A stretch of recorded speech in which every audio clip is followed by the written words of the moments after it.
Remember the 80s when shoulder pads were huge, hair was bigger, and supercars were absolutely insane. Back then, if you wanted to go fast, really fast, you needed serious money and even more serious courage. These weren't cars with traction control or stability management. No computer to save you when things went sideways. Just raw power, minimal safety features, and prayer. Today we're counting down the 10 quickest supercars from the decade of excess. And trust me, some of these machines were so brutally fast they made grown men cry. So buckle up, because we're about to take a ride through automotive history when speed was king and safety was, well, optional. Don't forget to hit that like button and subscribe if you love classic supercars as much as we do.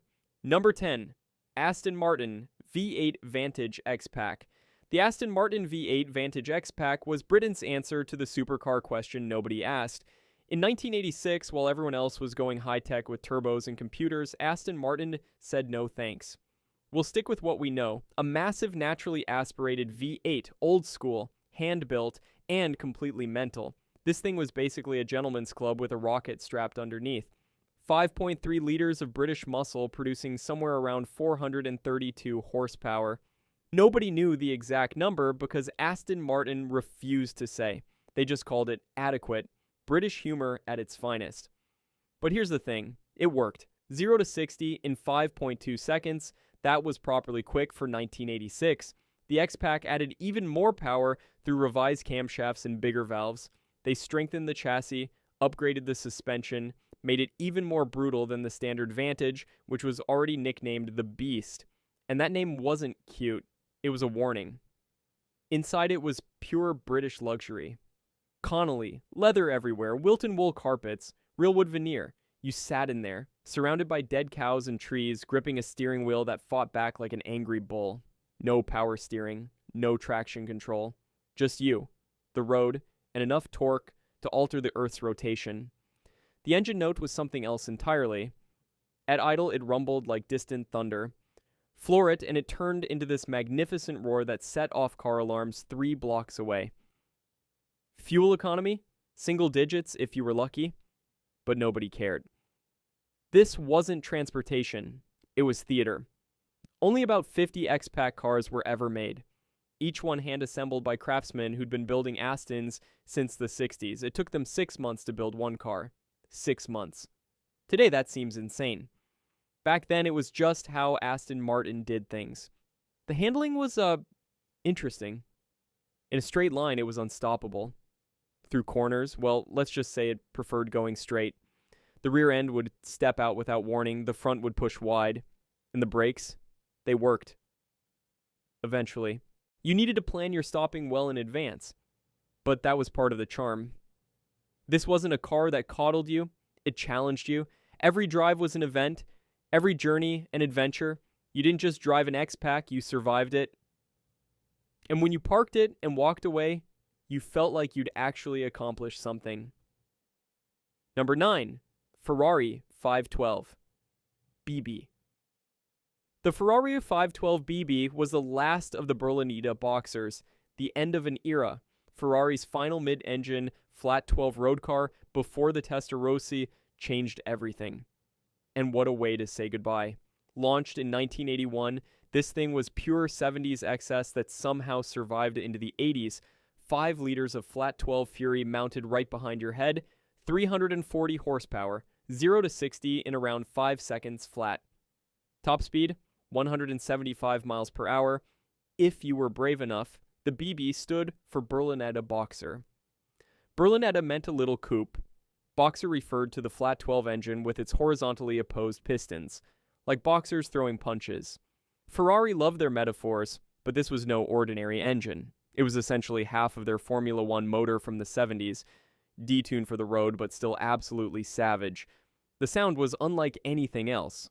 Not the high-pitched scream of a V12, more like a mechanical symphony. 12 cylinders firing in perfect sequence, creating this dense, complex noise that made your spine tingle. At full throttle, it sounded angry, like it wanted to escape from under that rear deck and run free. Driving it was an experience. The clutch was heavy enough to give you a leg workout.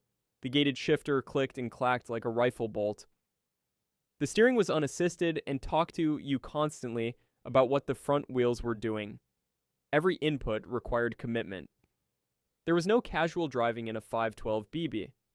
The styling was pure Pininfarina magic, long, low, wide, those flying buttresses flowing back from the roof, the pop-up headlights that gave it such a clean front end, black lower body cladding that was actually functional, channeling air to cool the brakes and engine.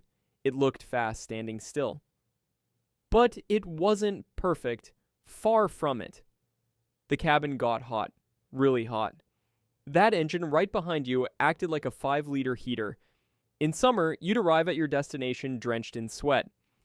The visibility was terrible. Parking was a nightmare. And the maintenance? Let's just say you needed a specialist. And deep pockets. The handling could be tricky too. All that weight hanging out back made it tail happy. Lift off mid-corner and the rear would come around to say hello. In the wet? Forget about it. This was a fair weather friend only, but when conditions were right and you got it just so, threading it through a series of corners, feeling that flat 12 singing behind you, magic. Only about 1,007 were made over 3 years. Today they're worth serious money, but back then they were almost impossible to sell. Too raw for most Ferrari buyers, too expensive for everyone else. It was a car caught between two worlds.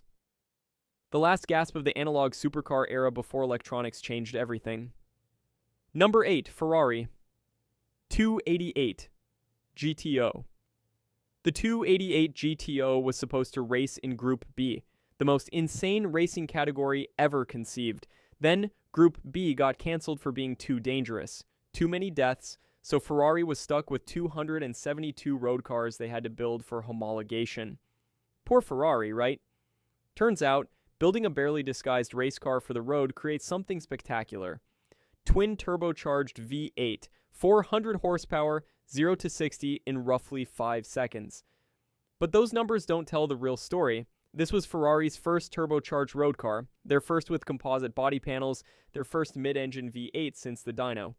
It was a rolling laboratory of new technology. The engine was a work of art, 2.8 liters, twin IHI turbos, twin intercoolers. It was based on the 308's V8 but with a shorter stroke for quicker revving. The turbos were small, reducing lag. Ferrari wanted response, not just power, and they got it. The power delivery was almost naturally aspirated in character. Almost. But when those turbos came on boost, hold on. The acceleration was violent, your head snapped back, your vision narrowed, the speedometer needle swept around like a clock on fast forward, and the sound. Oh, the sound. Not the typical Ferrari shriek, this was different, deeper, angrier, with the whistle of turbos and the whoosh of wastegates adding to the symphony. The body was pure function. Every vent, every scoop, every wing had a purpose. Those massive intakes behind the doors fed air to the intercoolers. The front spoiler and rear wing were carefully shaped in the wind tunnel. Even those wide wheel arches weren't just for show, they covered massive rubber needed to handle the power. Inside, it was sparse. Racing seats, simple gauges, no radio, no air conditioning unless you specifically ordered it, and most didn't. This wasn't about comfort. It was about going fast. Really, really fast. The whole car weighed just 2,555 pounds. That's nothing for a turbocharged Ferrari. The handling was educational. It would understeer entering a corner. Then, as the turbo spooled up, it would transition to oversteer. Violently, you needed to be smooth, precise. Any ham-fisted inputs would be punished immediately. But get it right, and it was telepathic. The steering was so direct you could place the car within inches of where you wanted. Ferrari made exactly 272 between 1984 and 1987. Each one cost about $83,000. Today? Try $3 million, if you can find one for sale. Most owners will never sell. They know what they have. The last analog Ferrari supercar, the end of an era. The GTO name stood for Gran Turismo Omologato, Grand Touring Homologated, a nod to the original 250 GTO from the 60s. That car became the most valuable in the world. The 288 is following the same path because it represents something we'll never see again. A pure, raw race car, barely tamed for the road. Number 7. Ferrari Testarossa, the Testarossa. Even the name sounds fast. It means redhead in Italian, referring to the red-painted cam covers. But this car was anything but a joke. 500 miles per hour. 180 mph top speed. And those strakes. Those iconic side strakes that became the symbol of 80s excess. This was Ferrari's flagship, their statement car. Launched in 1984 to replace the 512 BB, it was bigger, faster, and somehow even more outrageous. That flat 12 engine grew to 4.9 liters, 390 horsepower. It was mounted lower in the chassis for better handling. And those side strakes, they weren't just for show. They channeled air to side-mounted radiators. The width was the first thing you noticed. This thing was wide. Really wide. 77.8 inches, that's 6.5 feet. It barely fit in a standard parking space. Those side strakes made it look even wider, like it was melting from speed even when parked. But it worked. The Testarossa was more than just a pretty face, it was properly fast. 0 to 60 in 5 seconds flat, quarter mile in 13.5. Top speed of 180. These were supercar numbers in 1984. And it could do it all day long. The cooling was finally sorted, no more overheating in traffic like the BB. The engine was a masterpiece. 48 valves, 4 per cylinder, twin distributors, Bosch Cagetronic fuel injection. It was complex but reliable. Well, reliable for a Ferrari. The sound was intoxicating, a dense mechanical howl that rose to a shriek at redline. It didn't scream like a V12, it howled like something possessed. Inside it was actually comfortable. Leather everywhere, air conditioning that worked, a decent stereo. You could drive this car every day if you wanted. And some people did. This wasn't just a weekend toy, it was a proper grand tourer. You could cross continents in comfort at very high speed. The handling was much improved over the BB. The lower center of gravity helped, so did the better weight distribution. It was still tail-happy if provoked, but more progressive, more predictable. You could actually push it without fearing for your life. Most of the time. The looks were pure 80s, wedge-shaped, angular. Those strakes running down the sides, pop-up headlights, a rear end that looked like a spaceship. It was designed by Pininfarina, and they knocked it out of the park. This car defined supercar styling for a generation. Miami Vice made it a cultural icon. Every investment banker wanted one. Every teenager had a poster. It became the symbol of success, of excess, of everything the 80s represented: speed, style, and enough money to not care about practicality. Almost 10,000 were built over 12 years. That's a lot for a Ferrari. But demand was that strong. Everyone wanted a piece of the dream. Today, good ones are worth serious money again. After years of being relatively affordable, prices have shot up. Because people remember. They remember what this car represented. The last of the analog supercars. The end of an era. Number 6, Lotus Esprit. Turbo SE. The Lotus Esprit Turbo SE was the thinking man's supercar. While everyone else was adding cylinders and displacement, Lotus stuck with 4 cylinders, 2.2 liters. That's it, but with a Garrett turbocharger and an intercooler, it made 264 horsepower. In a car weighing just 2,400 pounds. Do the math. 0 to 60 in 4.8 seconds. Top speed of 164 miles per hour. These were proper supercar numbers from an engine smaller than what you'd find in a family sedan. But that was the Lotus way. Add lightness. Colin Chapman's philosophy taken to the extreme. The SE stood for special equipment. This was the hot one. The one with the intercooler, the one with the upgraded turbo, the one that could embarrass Ferraris costing 3 times as much. Lotus took their already quick turbo Esprit and turned everything up to 11. The engine was a marvel of engineering, all aluminum, twin overhead cams, 16 valves, Nikasil-coated cylinders. It was high-tech for 1989. The turbo was water-cooled for reliability. The intercooler was roof-mounted, fed by that distinctive scoop. It looked like a periscope. But it worked. The real magic was the chassis. This thing handled like nothing else. The steering was telepathic, the grip was immense, the balance was perfect. You could place it within millimeters of where you wanted. It changed direction like a startled cat. And the ride? Surprisingly compliant. Lotus had figured out how to make a car that handled without beating you up. The looks were pure Giugiaro, wedge-shaped, angular, those distinctive wheel arches. It looked like it was designed with a ruler, all straight lines and sharp angles. It was a shape that looked fast from every angle. And that rear window. Tiny. You couldn't see anything behind you. But who cares?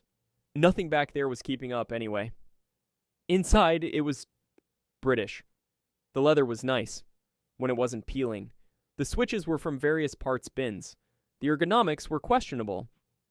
But the driving position was perfect. Low, legs straight out, steering wheel right where you wanted it.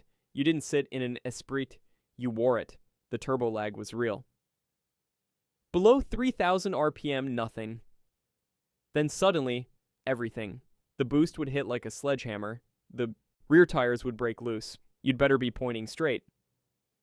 But once you learned its habits, you could use the lag.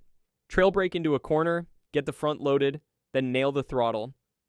Feel the boost build, and rock it out like you were shot from a cannon. Reliability? Well, it was a hand-built British car from the 80s. Things broke. Electrical gremlins were common. The cooling system was marginal. But when it worked, which was more often than legend suggests, it was magical. A giant killer. David to Ferrari's Goliath. Only about 500 SE models were made, each one hand-assembled in Hethel, Norfolk. It took them 3 months to build one car. But what a car. Even today it feels special, modern, fast. The steering is still telepathic, the handling still magical. It's a reminder that horsepower isn't everything. Sometimes, less is more. Number 5, Lamborghini. Countach 5000 QV. The Countach 5000 QV was peak Lamborghini, peak 80s, peak everything. If aliens landed and asked to see Earth's most outrageous car, this would be it. 5.2 liters, 48 valves, 455 horsepower, 0 to 60 in the high fours. Styling that looked like it came from another planet. QV stood for Quattro Valvoli, 4 valves per cylinder. This was the ultimate evolution of the Countach. Bigger engine, more power, even wider body, even bigger wing. It was like someone looked at the already insane Countach and said, not crazy enough. So they made it crazier. The engine was a work of art. A 5.2-liter V12 mounted longitudinally behind the cabin, 6 Weber carburetors, that's right, carburetors, in 1985. While everyone else was going fuel injection, Lamborghini stuck with what they knew, and it worked. The throttle response was instant, the power delivery linear, the sound indescribable. Driving it was an event. The clutch was heavy enough to be a gym workout. The gated shifter required force and precision. The steering was heavy at low speeds. Visibility was a joke. You couldn't see out the back. You could barely see out the sides. Parking was impossible, but none of that mattered, because when you opened those scissor doors and climbed in, you were a rock star. The acceleration was brutal, not just fast. Brutal. The way it delivered power was violent, angry, like the car was mad at the road. First gear was good for 60 mph, second for 90. It just pulled and pulled until you ran out of courage or rode. Usually courage. The looks were, well, look at it. It was designed with a protractor and a ruler, all angles and edges, those massive intakes, that ridiculous wing. The wheel arches that looked like someone took a bite out of them, the side skirts that were bigger than some cars' bumpers. It wasn't beautiful, it was shocking. And that was the point. Inside was pure theater. You sat on the floor. Literally. The seats were mounted so low you looked up at normal cars. The pedals were offset to the center.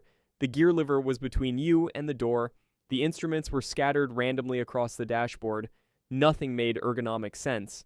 Everything was wrong, and that made it perfect. The handling was exciting. The weight distribution was 42% front, 58% rear. Not ideal. The polar moment of inertia was high. It didn't want to change direction, but when it did, usually suddenly, you'd better be ready. The rear would step out without warning. The front would push wide in corners. It was a constant battle between you and the machine. But the presence. Oh, the presence. This car had gravity. It warped space around it. Traffic would part. People would stop and stare. Cameras would appear from nowhere. It wasn't just transportation, it was an event. A happening. A statement that said, I don't care about practical, I don't care about sensible, I want the most outrageous thing on wheels. Only 610 QV models were made, each one hand-built in Sant'Agata, each one slightly different because quality control was Italian. But that added to the charm. Your Countach was unique, special, yours. Today they're worth $500,000 or more. Because we'll never see anything like this again. Ever. Number 4. Porsche. 911 Turbo 930. The 930 Turbo was nicknamed the Widowmaker. That should tell you everything. 3.3 liters, 330 horsepower, 0 to 60 in 4.6 seconds, and turbo lag that could literally kill you. And this wasn't just a fast car, it was a test of courage. Porsche took their already tricky rear-engine 911 and added a massive turbocharger. No intercooler in the early cars, no electronic management, just boost. Lots of boost. The result was Dr. Jekyll and Mr. Hyde on wheels. Below 3,000 RPM, it was a pussycat. Above that, it turned into a monster. The turbo lag was legendary. You'd press the throttle. Nothing. Still nothing. You'd press harder, thinking something was wrong. Then suddenly, wham. Full boost. The rear tires would break loose. The tail would snap sideways. If you lifted off in panic, the weight would transfer forward and you'd spin. If you stayed on the throttle, you might spin anyway. Your only option was to be smooth, deliberate, and brave. The engine was an air-cooled flat 6. Simple in concept, complex in execution. The turbocharger was the size of a dinner plate. It took forever to spool up. But when it did, the acceleration was savage. The speedometer would sweep around like a tachometer. The landscape would blur. Your passengers would scream. The whale-tail spoiler wasn't for show. It was absolutely necessary to keep the rear end planted at speed. Without it, the car would get light and scary over 120 emp. With it, the car was stable up to its 160th sub-top speed. If you were brave enough to go that fast. The looks were purposeful. Wide rear fenders to cover massive tires. That T-tray spoiler. The front chin spoiler. It looked like a regular 911 that had been hitting the gym. And steroids. The stance was aggressive, purposeful, mean. Inside it was typical Porsche. Well-built, functional, slightly odd. The instruments were clear and legible. The seats were comfortable and supportive. The 5-speed gearbox was precise. Everything worked exactly as it should until you hit boost. Then all hell broke loose. The chassis was interesting. The suspension was soft for a sports car. It had to be to deal with the sudden weight transfer when the turbo hit. The brakes were adequate. Just. The steering was precise but gave little warning before the rear stepped out. You had to be alert. Always. This car didn't suffer fools. But when you got it right, when you learned to dance with the turbo, it was magical. You'd brake early for a corner, turn in smoothly, get the car balanced, then squeeze the throttle. Feel the turbo building. Building. Then boom. Out of the corner like a slingshot. It was addictive. Porsche sold thousands of them despite the reputation. Or maybe because of it. This was a car that separated the drivers from the posers. You couldn't fake it in a 930. You either knew what you were doing or you ended up in a hedge. Backwards, on fire. Today they're worth serious money. The danger hasn't gone away, they're still trying to kill you, but that's part of the appeal. In a world of electronic nannies and safety systems, the 930 stands alone. Raw, dangerous, brilliant. Number 3. Ferrari F40. The F40 was Ferrari's last car signed off by Enzo himself, his final masterpiece, and what a way to go out. Twin-turbo V8, 478 horsepower. 1,200 kilograms, 0 to 60 in 4.2 seconds. It was a race car with license plates. Built to celebrate Ferrari's 40th anniversary, hence F40, it was the antithesis of luxury. No carpet, no door handles inside, no radio, plastic windows. You could see the welds, the glue, the carbon fiber weave. This wasn't about comfort, it was about speed. Pure, raw, uncomfortable speed. The engine was based on the two 88 GTOs, but turned up even higher. 2.9 liters, twin IHI turbos, twin intercoolers, Weber Marilli fuel injection, in a car weighing less than a Mazda MX-5. The power-to-weight ratio was insane, 397 horsepower per ton. That's supercar numbers today. In 1987, it was otherworldly. The turbo lag was considerable. Below 3,000 RPM, it was merely quick. Above that, it was violent. The boost would hit like Mike Tyson. The acceleration would compress your spine, your vision would tunnel, the speedo would blur past 100 before you could process what was happening.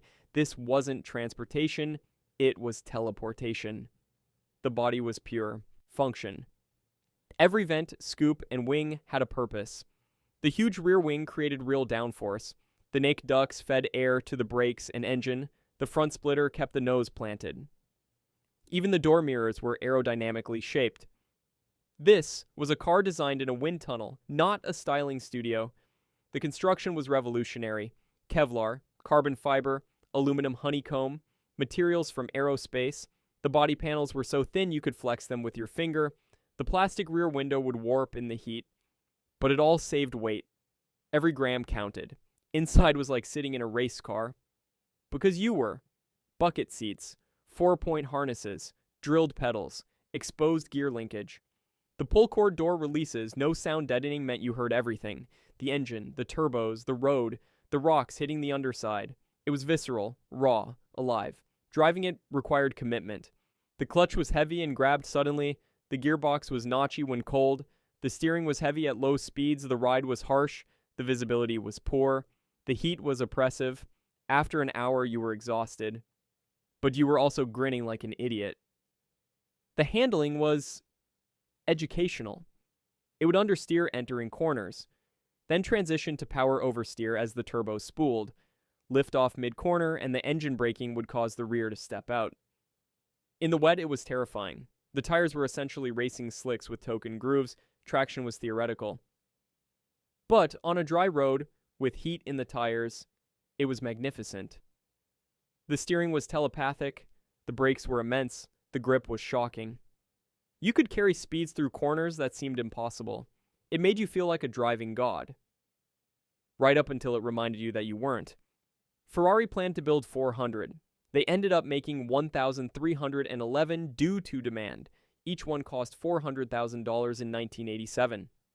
Today, try 2 million if you can find one. Most owners will never sell. They know what they have. The last analog Ferrari supercar approved by Il Commendatore himself. Number 2, RUF CTR Yellowbird. The Yellowbird wasn't technically a Porsche. It was a RUF, built from a bare chassis up. But what RUF did with that chassis was insane. 469 horsepower from 3.4 liters, 0 to 60 in 3.65 seconds. Top speed of 211 automotive in 1987 from what looked like a narrow-body 911. Alois RUF took the basic 911 platform and went mad. Bored and stroked the engine, added twin turbos, twin intercoolers, custom engine management, reinforced everything, then removed everything unnecessary. The result weighed just 2,535 pounds. With nearly 470 horsepower, the math was terrifying. The engine was a masterpiece of engineering, still air-cooled but with additional oil coolers. The turbos were perfectly sized for response. The intercoolers were hidden in the rear fenders. It looked almost stock. Until you hit the throttle. Then it sounded like the world was ending. The acceleration was beyond brutal. It was shocking. First gear was good for 65 mph, second for 95, third for 130. It just kept pulling and pulling. The speedometer became meaningless. You navigated by how scared you were. But here's the thing. It handled. Unlike the factory 930 turbo with its massive lag and evil handling, the CTR was balanced, progressive. The power delivery was smooth. The chassis was sorted. You could actually use the performance if you had the skill. And the courage. The famous Fascination video proved it. A 90-minute film of the Yellowbird being thrashed around the Nürburgring. Sideways. Everywhere. The driver, Stefan Roser, wrestling it through corners at impossible angles. Opposite lock at 120 mph. It looked undrivable, but he was in complete control. Sort of.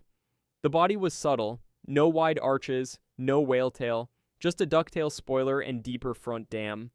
It looked like a sleeper, until you noticed the massive brakes, the fat rear tires, the roll cage visible through the windows. Then you knew this was something special. Inside was purposeful. Racing seats, 5-point harnesses, roll cage, fire extinguisher. The instruments were standard Porsche with additional boost and oil pressure gauges. The 5-speed gearbox was reinforced. Everything else was deleted. No radio, no air conditioning, no sound deadening. Just the essentials. RUF only built 29 CTRs, each one hand-built to order, each one slightly different depending on customer requirements. The base price was around $200,000. In today's money, that's about $500,000. The actual value today? Priceless. They never come up for sale. The Yellowbird became a legend. It proved that with enough engineering, you could make a 911 do anything. Even outrun purpose-built supercars. It embarrassed Ferraris and Lamborghinis. It set production car records that stood for years. And it did it all while looking like a slightly modified 911. The driving experience was intense. The steering was light and direct, the brakes were immense, the grip was shocking until it wasn't. Then you better be ready. The rear would step out progressively, but with so much power, it would keep stepping. And stepping. Countersteer wasn't enough. You needed opposite lock. And courage. Lots of courage. But when you got it right, when you found that sweet spot between control and chaos, it was transcendent. You weren't driving. You were flying. Low altitude flying with your hair on fire. It was terrifying. Exhilarating. Addictive. It was everything a supercar should be. Number 1, Porsche 959. The 959 was Porsche's moonshot, their money no object technical showcase. All-wheel drive, sequential twin turbos, active suspension. It was so advanced, so expensive, so complex that Porsche lost money on every single one, and they only made 337. 0 to 60, 3.6 seconds. In 1986, game over. This wasn't just fast, it was impossibly fast. At a time when breaking 5 seconds to 60 was supercar territory, the 959 did it in 3.6. It hit 100 mph in 8 seconds. The quarter mile in 11.8. Top speed was 197 mph. These numbers destroyed everything else on the road. The engine was a technical tour de force. 2.8 liters. Twin sequential turbos. One small for low RPM response, one large for top-end power. They handed off seamlessly. No lag. Just a smooth, relentless surge of power from 2,000 RPM to redline. 444 horsepower in a car that could actually put it all down. The all-wheel drive system was revolutionary. Variable torque split. It could send up to 80% to the rear for sporty handling, or 50-50 for maximum traction. It had a manual lock for the center differential, and another for the rear. You could configure it for any condition, dry, wet, snow, ice. It didn't matter. The 959 had traction. The suspension was from another planet. Variable ride height, variable damping. It could lower itself at speed for better aerodynamics. Raise itself for rough roads, stiffen for track work, soften for cruising. This was technology that wouldn't become common for another 20 years. The body was part Kevlar, part aluminum, part galvanized steel. Every panel was functional, the flat floor, the integrated rear diffuser, the automatic rear spoiler that adjusted its angle based on speed. Even the door mirrors were heated and electrically adjusted. This was a technological tour de force. Inside was luxury, leather everywhere, electric everything, air conditioning, power seats, premium sound system. It was a Porsche 911 turned up to 11. But also civilized. You could drive this every day, in comfort, while destroying everything else on the road. The development story was insane. Porsche spent more developing the 959 than they did on the entire 911 program. They tested in the desert, the Arctic, the Nürburgring. They crashed dozens of prototypes. They started with a target of 200 units, then 400. Finally, they built just 337 at a loss, every single one. The price was astronomical. $225,000 in 1987. That's about $600,000 today For that money, you could buy a house. A nice house. Or you could buy the fastest production car in the world. Some chose wisely. But here's what separated the 959 from everything else. It wasn't just fast in a straight line. It handled, it stopped, it worked in all conditions. You could drive it in a blizzard, take it to a track, cruise to dinner. It was a supercar you could use every day. Revolutionary. The driving experience was surreal. The acceleration was so brutal it felt like someone was pushing you from behind. But it was controllable, progressive. The all-wheel drive meant you could use full throttle almost anywhere, in the wet, coming out of corners. It just gripped and went. The handling was telepathic. The steering was light but precise. The grip was immense. The balance perfect. It would understeer gently at the limit, add power, and it would transition to neutral. Then four-wheel drift, but always controllable. Always predictable. It made average drivers look like heroes. Today, 959s are worth millions.